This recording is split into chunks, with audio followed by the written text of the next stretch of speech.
Now, everything old is new again. America's entertainment pop culture talk show with Douglas Viviani and David Cohen. I'm on my way to Orange County to see my wife and kid. They're going to be so pumped. Nothing more emotional than a soldier coming home, am I right? By the way, I'm Zorn. Defender of Zephyria, conqueror of the tribes of Aegon, decapitator of the Dark Herdsmen of... I know you're fake sleeping. Welcome to Everything Old is New Again. This is Douglas Viviani with the caricature of David Cohen sitting right across the way from me. Caricature, why? What am I saying? I don't know what you're saying. Are we talking about the combination of actors and animated characters in the same movie? It sure is. I'm just guessing. Yep, that's it. Animation and live action. This new television season's brought us The Son of Zorn, a show that combines animation with live action. I know it's a rather unique idea for a TV sitcom, but it's not the first time we've seen this. But are we ready for this again? I don't know how successful this has been. I can't take it. I'm not ready. Yeah, I am not ready for this, man. This is blowing my mind. It is. But, you know, it looks like I predicted the Goldbergs, and I know you're not a huge fan, but it's going into season 4. I'm going to take full credit as if I created the show and say that the Goldbergs is a big hit, and I love it. Like other milquetoast kind of shows are big hits. Yes. Well, listen, The Son of Zorn, I think, is going to be around for a while. I don't know, has this ever been done? Will this be a success? I mean, I know you're questioning that. I don't know. We'll tune in this next hour to Everything Old is New Again, and we're going to explore this detail. And then we're going to say, wait a minute now, what if David Cohen and I were in such a world where there were comic characters that actually lived alongside of us? And how about better than that? What about if we were comic characters ourselves? Who would we want to hang out with? That's the show. We're going to lay that out for you, have some fun. But let's start right with this. I don't know, we've got The Simpsons, right? Been around since when? 89, believe it or not. Wow. Family Guy, which was the new show, it's been around since 99. Now, but those don't, they're like the start of this. Think about the Flintstones and all these other cartoons in the past. They were in their own world, right? Simpsons were different, and Family Guy carried that forward where the real world, they live in our world. Yes. You know, they'll have references to our pop culture and all that. So with that, they're almost there, those shows. They're not 100% there, but, you know, with a live action person, but they're almost there. Let's just listen to a little clip of The Simpsons, a favorite of mine. Mr. Leonard Nimoy. Actually, you see, the doors on Star Trek were not mechanical. We had a stagehand on either side who would pull the door open when he saw you approach.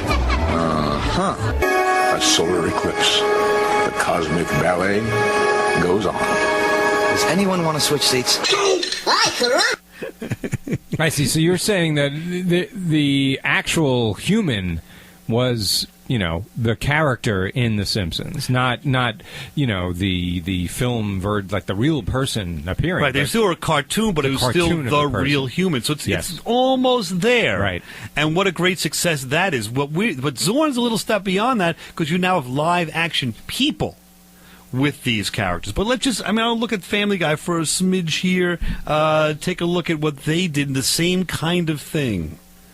It's them! I did it! The cast of Star Trek The Next Generation is here to answer my questions! What the hell? Where am I? What's going on? Greetings, everyone. My name is Stewie Griffin. Now, question number 1. What's it like on the set? The show's been off the air for 15 years. Although I will say it was an awful lot of fun. You know, when Patrick wasn't hogging the limelight. Oh, you, Michael. 15 years later, you've still got that attitude. Now, I have to ask you, Simpsons have been on since 89, Family Guy since 99. It's 2016. That's 17 and 27 years of television. I pick out 2 clips, one from The Simpsons, one from Family Guy, and they're Star Trek related. Isn't that amazing? It's an incredible coincidence. It's unbelievable. How did that happen? It's incredible, but it was pretty funny, I would think. Yeah. All right. But seriously, let's take a look at let's take a different kind of a look at the Family Guy. You know, it's not all about Star Trek. Bobby, dinner in a minute. I'm not coming out until I crack this. Yo, Johnson! You can call me Ray, or you can call me Jay, or you can call me Ray J.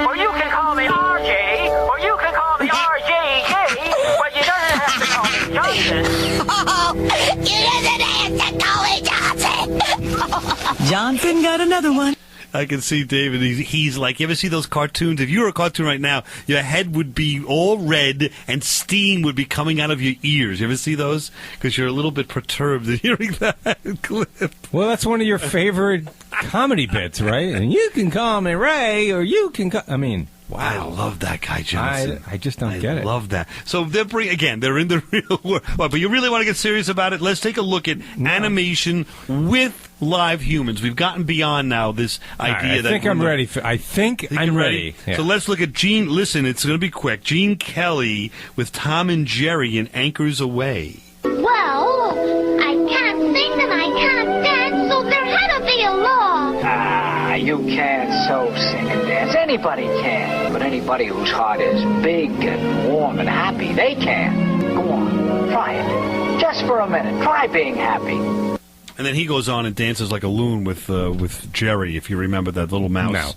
No. It was I remember the I don't remember that movie, but I know it was a huge craze back in the day. I know of them separately, but not together. Well, Gene Kelly danced with this this Jerry, and he danced as if a comic book character would dance. In other words, he was very limber, and it was very well known at the time. It was one of the first times that you saw the action character, real life person with a cartoon. So that's why we're mentioning that, just to get the ball rolling. Then there was my buddy Don Knotts in The Incredible Mr. Hi, Limpet. I'm Don Knotts. Welcome to The Incredible Mr. Limpet. I was told at the time that this was the first time that an extensive animated film had been combined with live action. So tell me, what do you think of, the idea now? He's in the 60s, he becomes a fish and all that. He was the top of his game. He was the number one box office hit for a while there, 2 or 3 years, and he went ahead and dove into the waters of the animation versus live action. You probably have never seen that movie, I bet. I have not. Yeah, it was a flop, but then it became a big hit on television in the 60s and 70s, again, because it brings in kids, and I guess you'd say adults as well, to the same movie for maybe different reasons, the animation versus the story itself of the live Really, person. you think people watch it because the animation... Well, I think kids would. The kids would, but the adults, are they that into seeing a real person with an animated I think it was a novelty in the 60s. I do think that, remember, it was the first... It was never really done before Anchors Away in this movie, so kind of a novelty that we haven't really seen all that much. So let me ask you, do you think it's something that it has a place, or is it just like a shtick and it's really a one-joke pony? What do you think I'm going to say? It's a shtick and it's a one-joke pony. You know me too well. Yes.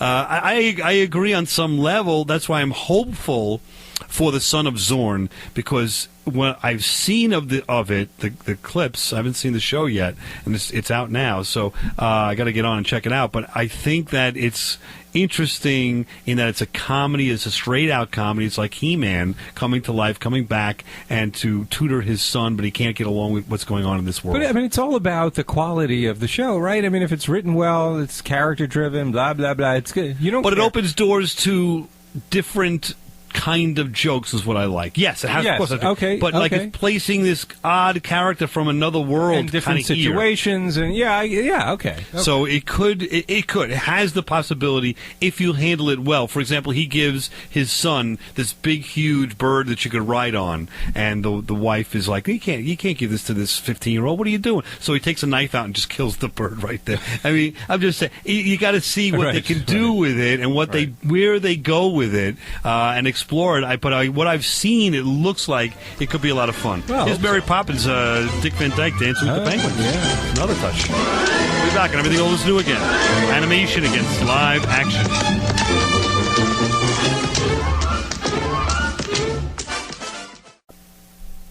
You're listening to Everything Old is New Again, America's entertainment pop culture talk show with Douglas Viviani and David Cohen. Hold still, will ya? Does this help? Yeah, thanks. Do you mean to tell me that you could have taken your hand out of that cuff at any time? No, not at any time. Only when it was funny. Welcome back to Everything Old is New again. I'm here with Douglas. This is Douglas Viviani. I'm here with Douglas Viviani's caricature, and there's also David Cohen sitting right next to his caricature or cartoon animated figure. What do you think of that? Sure, Doug. Yeah. Or am I just seeing double because I went out last night? Could be that. That was Roger Rabbit. One of the, I think, most successful attempts and movies to integrate animation with live action. Do you agree or disagree? I never saw it. Okay. I'm sorry. And why not? I had no interest in seeing it. See, when that came out, I thought it was such a great, interesting idea. Because everybody else was seeing it, and I just... But I was disappointed at the time because they didn't use very many characters. They promised to use Mickey Mouse, Donald Duck, Daffy Duck, and all these characters, and they made up their own characters, I guess copyright issues, and you saw these other characters like in cameos, really in a quick glimpse. Most of them didn't even talk, so it was kind of maybe the fault of the marketing, but it wasn't as fun as I wanted it to be because we didn't see the characters. You didn't see Bugs say anything till the very end. The last scene, he said like one line.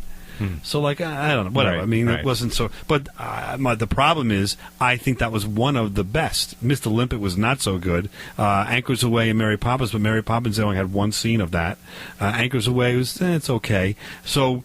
Out of all of them so far, I think that's the best one. I don't think there's that many great movies that have done this. Let's take a look and see. At Space Jam with Michael Jordan, they're actually doing another one of those now. I think we should quit forfeit.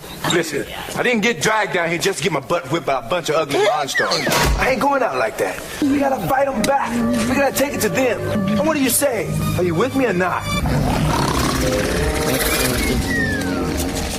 I mean, that sneeze, or I should say that snore at the end was me in the theater at that one. I mean, that was just, I don't know, did you get a chance to peek into that one? I guess that was a period in my life where I wasn't doing movies so much, but apparently you were into all this stuff. I'm always into new and adventurous entertainment and things that they're trying to do. That's why I like the Goldbergs. Is a little different kind of a bend on the sitcom. I like, this Zorn. I like the Muppets, which was great in theory, just like the recent incarnation that was canceled. I totally understand why it was canceled. The execution was not done too well. But I'm willing to give that stuff a shot. But I'll admit to you when it's not great. And I don't think any of this has been really great, although it's been interesting. But, I do think, again, that Family Guy... handles this really great. Scotty, we need more speed. I'm giving her all she's got, Captain. She can't take any more. Damn. Chekhov, reroute auxiliary power to the helm. Scotty, the bridge. Captain, this is a little embarrassing, but I've never noticed the little lever I've been pushing. It's only about 2/3 of the way up. I actually can. I clipped off them, but he actually can give you extra power. It's just that they seem to be able to. That's what we need, like with the interaction of the humans with the characters that are made up. Like, right. In there, we see the real life coming into the cartoon, and I think it's funny. I don't think they're doing that with these movies like SpongeBob. Do you see this one, Out of Water? I mean, are you a big SpongeBob fan at all? I am. Did you see the latest movie? Oh, the movie? No. They come out of water and become real-life characters. Oh, yeah. And I went over big. Take a listen, see what you think. Now it's our turn to rewrite the story. You need new pens. Those guys must work out. I think they're in my spin class. The SpongeBob movie, Sponge Out of Water. Such potential. I to tell you, the best part of that movie is when they're no longer cartoons and interacting with humans. It's pretty funny. But the cartoon part of that movie, to set all that up, really, I don't know, just to me, wasn't When did that come out? 2014. Oh, wow. I saw that with Angelica, and she loved it. Okay. Either that or she loved the popcorn, the never-ending bowl of popcorn, one or the other. So for kids, it was okay. But again, are they using this in a way that's completely fulfilling? I don't think they are. I mean, this is kind of gimmicky at this point. Yeah, and they got the Smurfs with the, it's the second Smurfs movie. Smurfs. Guys, I'm just smurfing with you. That is an excellent impression. I mean, were you ever into the Smurfs as a kid on Saturday mornings? No. Oh, I mean, if you were, maybe you'd think, wow, what a great idea, a movie with Smurfs, which were a cartoon. I was in the middle of the whole Smurf mania thing. I was definitely aware of it, yeah. In what way? It was a pop culture phenomenon. Yeah. Over the top. Yeah, completely over the top. Everyone had to have all those little Smurfs. There were like 10 of them or something. You had to like the Smurfs. You were forced to like them, and that's why I didn't like them. And then when they came out with these movies, I don't know, 3, 4, 5 years ago, McDonald's, Burger King, somebody had the figurines. Right. That I had to get. So Leo's got all the figurines for every Smurf. So he watches this movie, and he's 4, and he loves it. But that's what it's made for. Great for kids. Yeah. Nothing wrong with that. But, man... I can't even watch it for a minute and a half. And they're using this great technology, but are they getting anywhere with it? They tried it with Fat Albert. Listen, remember that movie, 2004? I've become smart enough to understand that we're fading away because we've entered into a world where we do not belong. If you try to become something that you're not, you lose the essence of who you really are. That's a great message. Yeah, it is, but they should have just left it. They ruined the legacy of a great cartoon from the 70s. Yeah, and then they dive into the TV after that and go back into being cartoons. So they used it in a pretty creative way. Yes, with Fat Albert, and Fat Albert retained his capability as a cartoon character in real life. So when he was running, he wasn't a 300-pound guy running; he was running fast. Yes, on a track and all that. Did you see this one? I did, actually. All right. So what's your review on that? Yeah. Not really memorable. No, I think because here's my take on it. It was a great cartoon. It was really funny. He should have just stuck to it. Just made the movie out of the cartoon. I would have loved to have seen more adventures of the Fat Albert kids. I think there were great messages as far as, in addition to being funny, in the original cartoon. So to me, it was a little gimmicky and it was too message heavy, and I don't know. It just didn't work. Well, the cartoon was message heavy. I mean, that's why they did that. I'm pretty sure. But it was humorous too. But this one was just more in your. Maybe what I'm getting at is the movie was more in your face messagey, whereas the cartoon was, a little more subtle. It wasn't get the message through a song. Remember they do a song at the end all the time? Right. They tried it. I'm really up in the air with that. I think it was probably let's put it this way. I think it's the best incarnation, a try to do this. It was an interesting concept. But I don't think it achieved maybe what we want, but it was a good try, I guess you'd say. Some of these others are not even good tries. No. But I think it's something that needs to be, to breathe some life into it. If you're going to do something 10 times in the career of Hollywood, it's not going to be great. The first 10, movies about outer space or whatever weren't great. You need to get into doing it many times, and I don't think that we have the stomach for it. It's not that interesting. It's interesting, but it's interesting when everything old is new again talks about it and argues over it. Is it interesting to sit in a theater for 2 hours to watch that? Now, but you sat and watched Snoopy for 2 hours. But Snoopy didn't try this real life versus the Peanuts. Right. It was just stuck to the cartoon. Let's say you would say that Fat Albert you would stay and watch for 2 hours. Yes. All right. No doubt. I'm not sure I would for 2 hours, but with kids I would. I but did if I when I was kids, a kid. I mean, if you would have ran, 4 episodes of the half-hour of Fat Albert, I would have sat there and watched it. Right. Great. All right. Makes sense. Let's come on back. Everything old is new again. We'll revisit this and see what it's like if we were in that world.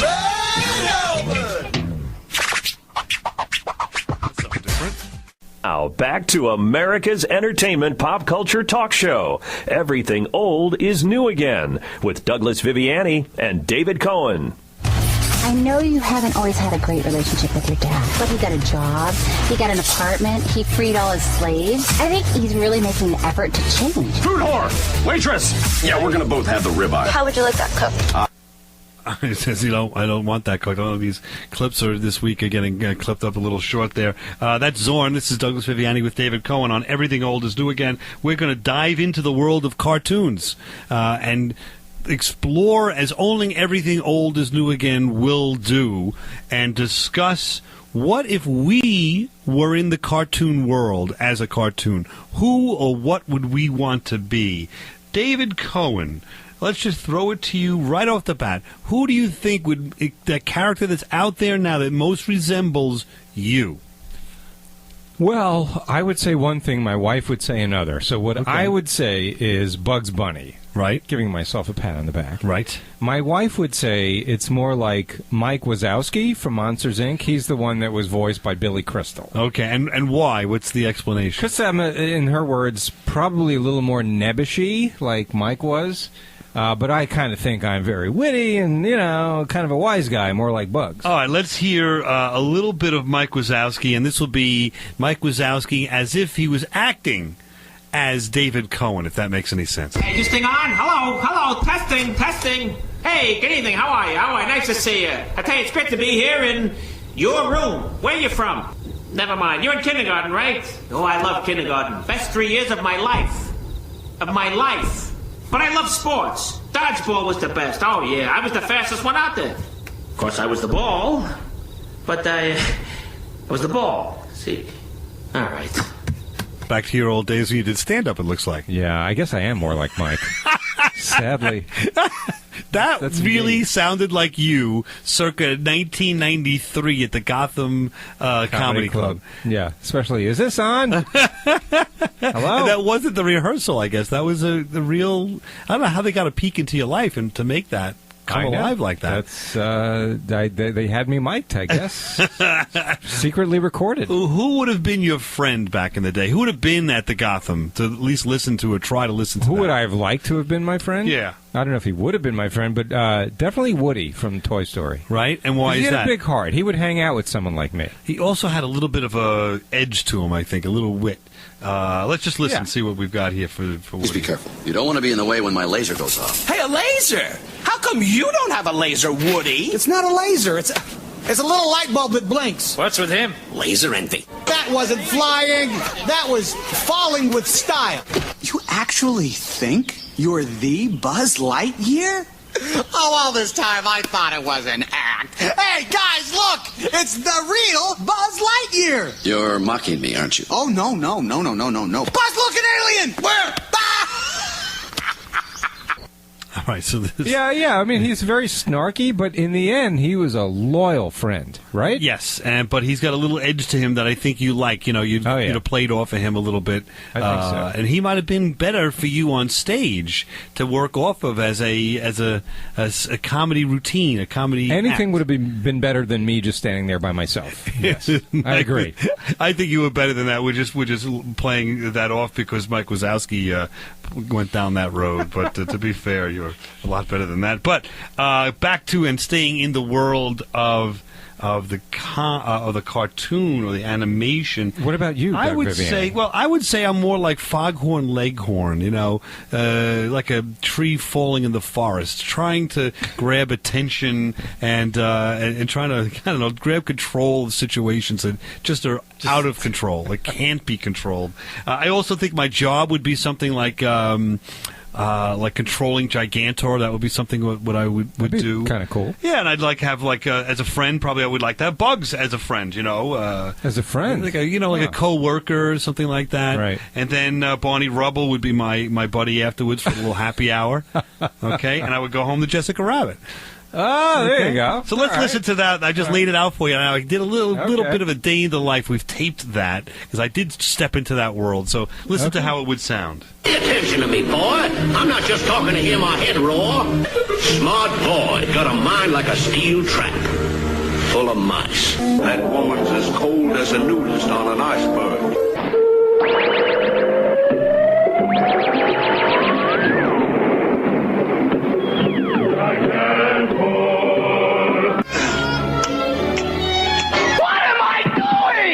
One frosty one coming up. Straws, please. Oh, I love my husband. You've got me all wrong. You don't know how hard it is being a woman looking the way I do. I'm not bad. I'm just drawn that way. There you go. So it's not such it was a well fleshed out thought there. A day in the life of an animated Doug Viviani. I like it. I don't know. I thought that came out pretty good. It did, actually. It wasn't so bad. And of course, what was Bug screaming about? What am I doing? He's at work. It's like, there's enough already. Let's get out of here. What are we doing? And then we went right over to the happy hour, and Barney Rubble poured us a couple of drinks. Yeah, that's perfect. I mean, it's not so bad. Yeah, the only unbelievable part was the last part with Jessica Rabbit. But okay, I was with you till then. Well, I do have a redhead at home, young Juliana, my wife. So, I would suggest that they resemble each other quite a bit. Okay, I'm not going to go down that road with you, but okay. And I then think we would take road trips, and something like this would happen. All right, men, this is a dangerous mission, and it's likely one of us will be killed. The landing party will consist of myself, Mr. Spock, Dr. McCoy, and Ensign Ricky. Ah, crap. You got a family car. Ensign Ricky is wearing red, of course. He's an engineer. He's the one who always the red shirted guys are always the ones getting killed. Exactly. Yeah. So in the cartoon world, remember now, here's an odd thing. Star Trek was an animated project in 1973. It was. You're right. Yeah, so it does kind of fit there a little bit. It's incredible. It's really, I'm starting to believe that it permeates every part of, your brain. No, I thought you were going to say the world, but okay. That's me making up for the bad Mike stand-up bit. Just trying to get a rise out of you, as does myself when I live in this world. I would give it my all. I would just like that. I mean, I just give everything I got to everything I can get out of the world. Marathon? Yeah. But what if that sexy boy has another bomb? Yeah, are you sure you can finish a marathon? I'm not worried, Meg. I'm just going to give it all I've got, like Scotty engineering the Enterprise. Scotty, we need more speed. I'm giving her all she's got, Captain. She can't take any more. Damn. Chekhov, reroute auxiliary power to the helm. Scotty, the bridge. Captain, this is a little embarrassing, but I've never noticed the little lever I've been pushing. It's only about 2/3 of the way up. I actually can give her more. That's great, Scotty. Mr. Spock, give us readings on Captain Scotty again. Yeah, you're not going to believe this. There is another lever here too. The ship can literally go 3 times as fast. I'm sorry, but I feel like such a capital J jerk right now. It's okay, Scotty. Lieutenant Uhura, open all channels for... Captain, I've got to interrupt again. I've just been thinking about this giving her all she's got thing. I mean, I've been completely wrong for years now. I feel terrible. I mean, think of how many crises we've been in where the issue was how fast we could go. I mean, I'm sorry, Captain. Scotty, it's okay. No, it's not. Eric's dead. At the funeral, I literally said the words to his wife. I was giving her all she's got. Scotty, it's fine. Sulu, lock phasers. Captain, I just got to jump in here. We don't have enough dilithium crystals to run the phasers. I've lost all credibility, haven't I? There you go. That would be me. Forget running Gigantor. That, unfortunately, would be me if I was on the crew of the Enterprise. They would throw me in the engineering department. I would screw up just like that. I don't know. I think you're cutting yourself short. I see you more as like a ranting Ralph Cramden or Fred. This is Everything Old is New Again, America's entertainment pop culture talk show with Douglas Viviani and David Cohen.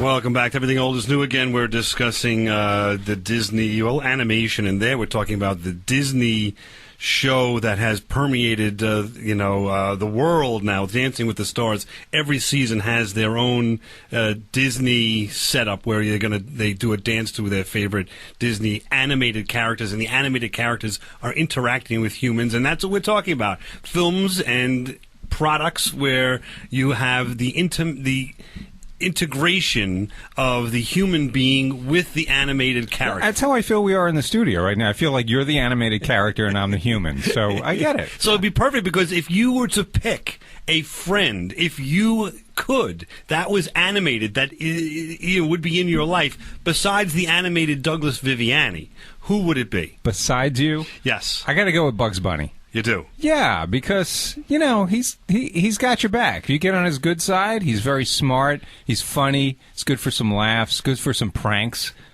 Someone cool to hang out with. All right, he is a cool cat, and he does have an eye for the ladies. Let's just listen to this. Well, I guess there's just one thing left for me to do. Don't! Please, don't! Baby, we'll just have to have a ham sandwich instead. Maybe.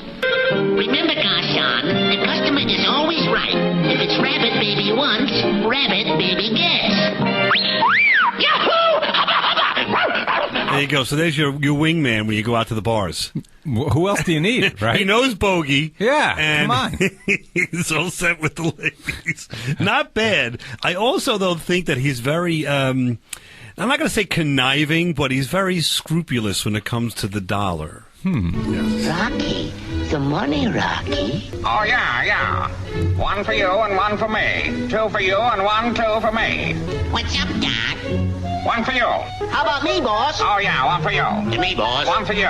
For me, boss. One for you. Gee, Rocky, he was certainly kind-hearted. There you go. If you remember, these are throwbacks. I mean, you got to really know the Bugs Bunny to get these references, right? Think about it. These are from the 1940s. Right, but set it up because people listening may not. That's it with G. Robinson, and he's with Peter Lorre, of course, the caricatures, and there's Bugs as part of the gang in theory, and they're splitting up the dough from a job, and Bugs is making all these different character voices and standing at different points of the table as different characters, collecting his more than his share, the lion's share, exactly, until they find out. So in other words, if he was a buddy of yours and you went to the bar, let's say, you'd have to have him by the first round. Because after that, you wouldn't see. That's true. You wouldn't see him again. Probably not. All right. And in addition to that, should he get into trouble for this kind of these antics with the ladies and with the dollars? He always finds a way out. He does. I remember this one. I'll set this one up a little bit. He's with the beautician. He's with the monster, and he acts as the beautician. Oh, settle right. down the monster. So check this one out. In my business, you meet so many interesting people. Bobby pins, please. But the most interesting ones are the monsters. Now, I've got to give an interesting old lady a manicure. But I'll be back before you're done. There you go. So that wasn't a gunshot. That was a little thunder and lightning. Just I didn't clip that off properly. But Bugs usually wasn't packing. So right, exactly. So what about you? Well, I would like to hang out with Bugs, but if I did, I would probably get this reaction from him. Bugs Bunny! Why are you hanging around with these guys? They'll never amount to anything. You got too much talent.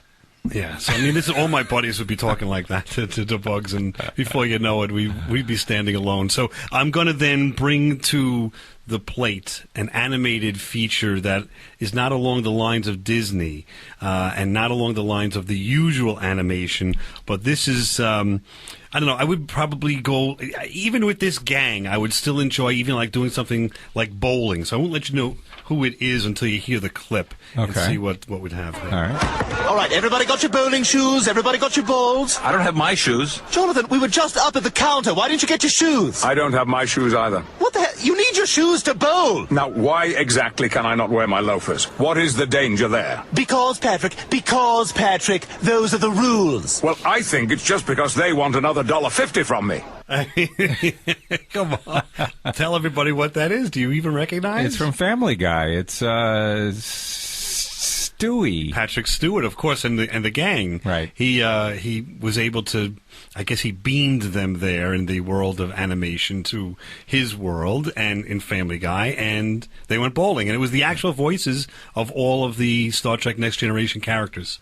So it was pretty fun. So that's who I would hang out with, maybe them, or maybe the Saturday morning, if you remember, from 1973, they had one season of Star Trek animated characters. I do remember that. So I'm cheating when I say that when we talk about it, but I you know what I mean? But did they have the original voices on that 60s cartoon? They had all the original voices except for Walter Koenig, which played Chekhov. And funny story, I think it was funny or not, but there's a story there where Nimoy had said, listen, firstly, they were going to just announce or have announced the individuals that were Shatner and Nimoy and Scotty, which is James Doohan, was going to do the voices for the rest of the people. And the female characters were going to be Nurse Chapel, I forget her name, Michelle Barrett. And Nimoy said to the animators, we're not doing this unless we have the entire cast, all 7 individuals, or I'm not doing it. So they then invited the rest of the cast, Chekhov, Sulu, Uhura. So what happened to William Koenig? He didn't want to do it? And Walter Koenig said, I'm really not into it. What I'd prefer to do is trade that up. I want to write. He was thinking longer term than the couple thousand, I guess, they would get for the couple episodes. So he said, I would like to write. So he wrote an episode for the animated series. But he did not talk in it. He did not lend his voice. Exactly. Anyway, I think it's a great story that one actor would do for others. Okay, so you're saying yes, that is a good story, but you're using, real life TV characters and animating them and saying those would be your friends. That's why he's cheating a little bit. I'm cheating a little bit. Yeah, but I got to use my Star Trek reference, and I'd even go to McDonald's with these guys. That's all. Stewie, I'm not really much of a fast food eater. Yeah? Can you read my mind? Can you tell what I'm thinking right now? I'm thinking shut up and get a salad. I want some McNuggets. We'll get to you, Brent. What do you want, Michael? I make DLT. No, I already told you they don't make those anymore. Sometimes it's a regional thing. You could ask. No McDonald's anywhere makes a McDLT anymore. I'd love a Shamrock Shake if they got any of those. It's September, Jonathan. I'm just saying they have all the ingredients for a McDLT. What time do they stop serving breakfast? It's 3 o'clock. Some of them serve breakfast all day. No, serve breakfast all day! Why do I think that show is so funny? Family Guy? Yeah, it's the guy. Yeah, it has its moments. That's a good point. If you have the guest stars like that, right. And I think juxtaposing, these characters who you're supposed to revere, it's funny, and love, yes. and this character, and he went to all the trouble to get them there, and now he's disgusted with them at the bowling. He's disgusted with them at McDonald's. That's sort of the way I bet that they would feel towards me. In reverse, if I was able to hang out with them. So, anyway, we digress a little bit. So your answer is any Star Trek crew who's been animated would be your friend. Exactly. Okay. Exactly. And there would be trouble because of we'd have these events, these McDonald's and these mundane as opposed to the ones from the original show in the 70s, that animation on the ship, I would be useless there. True.